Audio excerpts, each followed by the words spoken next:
नमस्कार मंडळी, जय खानदेश, जय महाराष्ट्र. सर्व मित्रांचं स्वागत करतो मी श्रीराम देशमुख.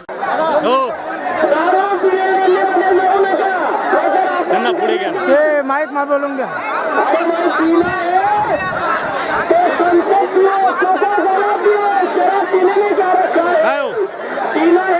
माईक आहे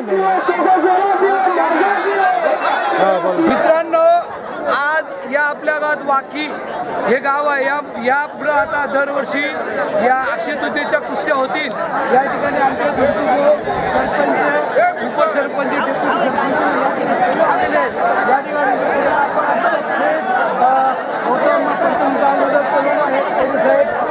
या ठिकाणी कुस्ती, जंगी कुस्त्या, संभा पहलवान आणि साहेब कुस्तीची दुकानची कुस्ती लावत आहेत. असं पुढच्या वर्षी जंगी कुस्ती होतील. या ठिकाणी कॅमेरेवाला वगैरे कॅमेरेवाला आले, पत्रकार विशाल भांबुडे, सगळ्यांचं मनपूर्वक आभार. आणि या कुस्त्या सुरू करायचे मी अशी विनंती करतो. जय हिंद, जय महाराष्ट्र.